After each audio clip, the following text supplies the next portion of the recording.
पाकिस्तान के खिलाफ भारतीय जारियत आइंदा 24 से 36 घंटे अहम करार।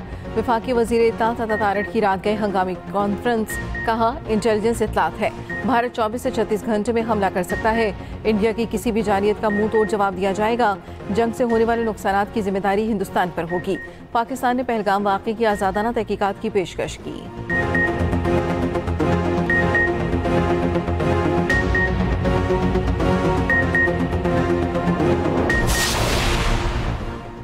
पाक भारत कशीदगी में कमी के लिए अमरीका मुतहरिक। अमरीकी वज़ीर ख़ारजा जल्द पाकिस्तान और भारत के वज़ीर ख़ारजा से बात करेंगे।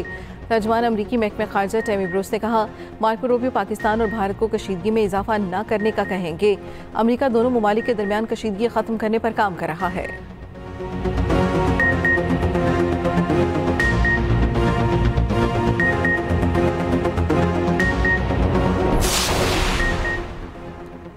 किसी भी मुहिमजोई पर पाकिस्तान अपनी खुद मुख्तारी का पूरी ताकत से दिफा करेगा। वज़ीर आज़म शहबाज शरीफ ने दुनिया पर वाज़ेह कर दिया। वज़ीर आज़म और अक़वाम मुत्तहिदा के सेक्रेटरी जनरल का टेलीफोनिक रब्ता। अक़वाम मुत्तहिदा के सेक्रेटरी जनरल ने जनूबी एशिया में अमन के लिए पाकिस्तान की कोशिशों को सराहा। और वज़ीर आज़म से इंफॉर्मेशन टेक्नोलॉजी शोबे के सरमायाकारों की मुलाकात। वज़ीर आज़म शहबाज शरीफ ने सरमायाकारों को मुकम्मल ताउन का यकीन दिलाया।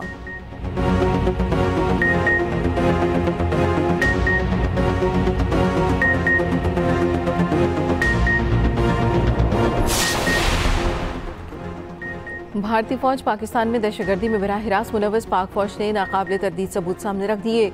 ऑडियो पैगामात भी सुना दिए। DG ISPR lieutenant general Ahmed Sharif Chaudhry की न्यूज़ कॉन्फ्रेंस, कहा भारत पाकिस्तान में दहशतगर्दी और टेरर फाइनेंसिंग में मुलव्वस है।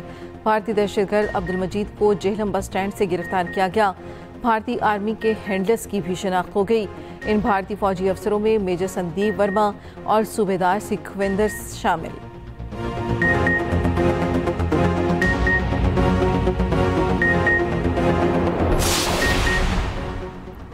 पाकिस्तान और भारत इख्तलाफात मुज़ाकरात के जरिए हल करें। रूस का दोनों ममालिक को तहम्मुल से काम लेने का मशवरा।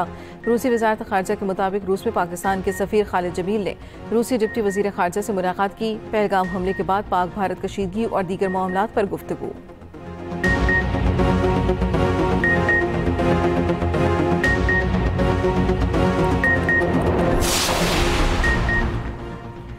पहलगाम फॉल्स फ्लैग ऑपरेशन, आलमी मीडिया पर भारत में बढ़ती मुस्लिम दुश्मनी के चश्मकुशा इंकशाफात।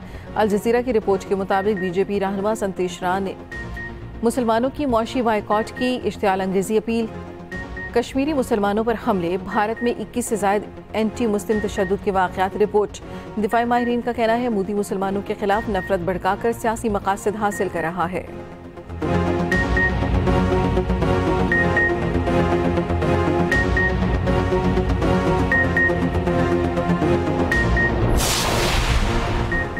वफाकी वज़ीर दाखिला मोहसिन नकवी का रात गए जिना स्क्वायर मरी रोड अंडरपास प्रोजेक्ट का दौरा।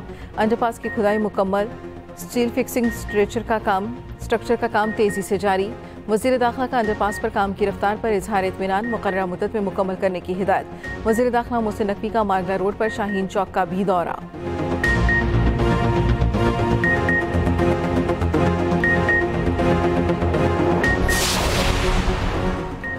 बलूचिस्तान से मुतलिक हर पाकिस्तानी को तसव्वुर और हकीकत में फ़र्क जानना होगा। तारीख़ी हक़ाइक़ को तोड़ मरोड़ कर पेश करने के बजाय तहक़ीक़ करना ज़रूरी है। वज़ीर आला बलूचिस्तान मीर सरफराज बुगटी का 15वें नेशनल वर्कशॉप बलूचिस्तान के शुरा से खिताब। कहा बलूचिस्तान के मौजूदा हालात के तनाज़ुर में तारीख़ से आगाही ज़रूरी है।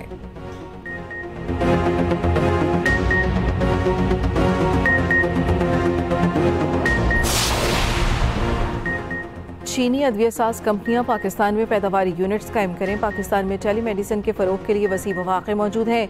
वफाकी वज़ीर सेहत मुस्तफ़ा कमाल की SCO कॉन्फ्रेंस के दौरान चीन के नेशनल हेल्थ कमीशन से मुलाकात में गुफ्तगू। मुस्तफ़ा कमाल ने कोविड-19 के दौरान चीन की जानिब से फराहम की गई इमदाद को सराहा।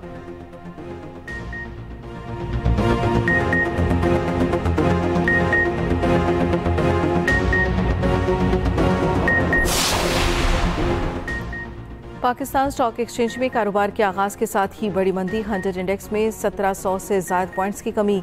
इंडेक्स इस वक्त 13,154 पॉइंट्स पर ट्रेड कर रहा है।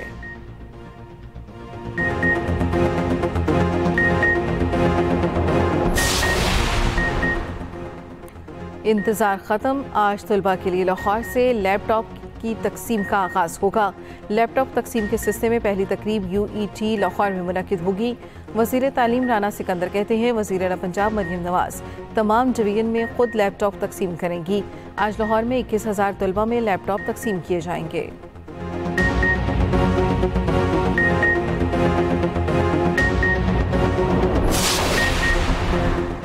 मरियम नवाज़ की लिबरल पार्टी कैनेडा के माकॉनी को हालिया इंतखाबात में कामयाबी पर मुबारकबाद। माकॉनी के लिए नई ख्वाहिशात का इज़हार। समाजी राब्ते की वेबसाइट एक्स पर अपने पैगाम में कहा, उम्मीद है माकॉनी की क़यादत में पाकिस्तान और कैनेडा के दरमियान ताल्लुकात मज़ीद मजबूत होंगे।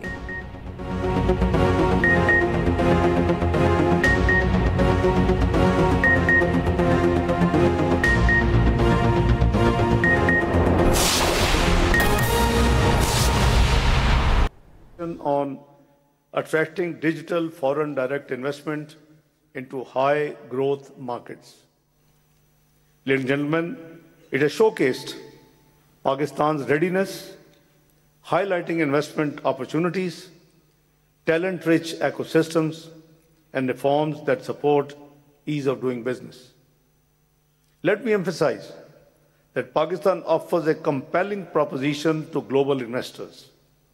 With investor-friendly policies, regulatory reforms, and a cost advantage of up to 70% compared to North America, Pakistan creates the ideal environment for sustainable and profitable growth.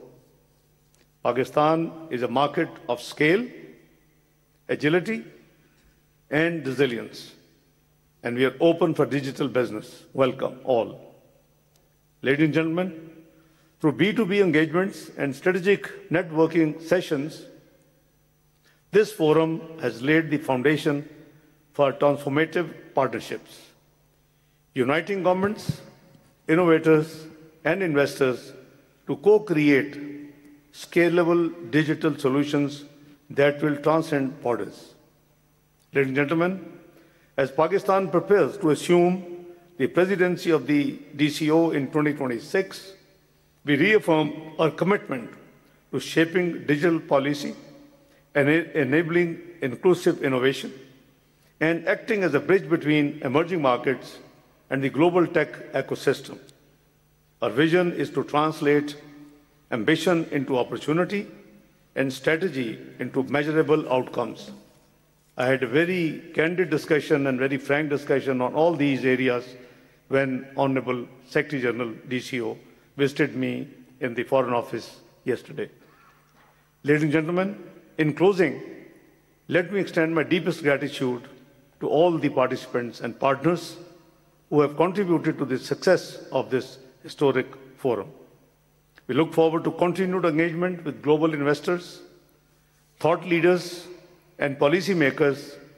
Together, let us seize this moment to invest in ideas, scale innovation, and create lasting impact for our economies and people. I take this opportunity to once again welcome and wish all the best our honorable foreign and the ministers from the foreign countries or friendly countries who have taken time out and who have graced this event by joining us in these 2 days seminar and 2 days forum. I'm sure it will be mutually greatly beneficial.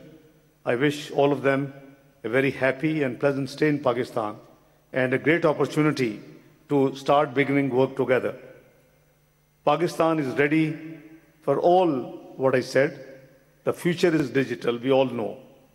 And we welcome the world to partner with us in building that future together. God bless you all. I thank you. Pakistan Zindabad. नायब वज़ीर-ए-आज़म Mohammad Ishaq Dar digital foreign direct investment forum से खिताब कर रहे थे, जिसमें उन्होंने कहा कि आज दुनिया में डिजिटल मईशत फ़रोग़ पा रही है। उन्होंने कहा तरक्की के लिए डिजिटल इंफ्रास्ट्रक्चर की ज़रूरत है, डिजिटल इंफ्रास्ट्रक्चर की जदीद दौर की ज़रूरत है। ये कहना था नायब वज़ीर-ए-आज़म इसहाक़ डार का। उन्होंने कहा कि आलमी मंडी तक रसाई के लिए डिजिटाइजेशन बहुत ज़रूरी है। मसनूई ज़ख़ानत और IT पाकिस्तान की मईशत को नई शक्ल दे रही है। पाकिस्तान में आलमी म्यार के डिजिटल माहिरीन मौजूद हैं। हमारे नौजवान डिजिटल फोर्स मौजूद है। Digital nation Pakistan act digitization के फ़रोग़ के हवाले से नुमाया कानून साजी की।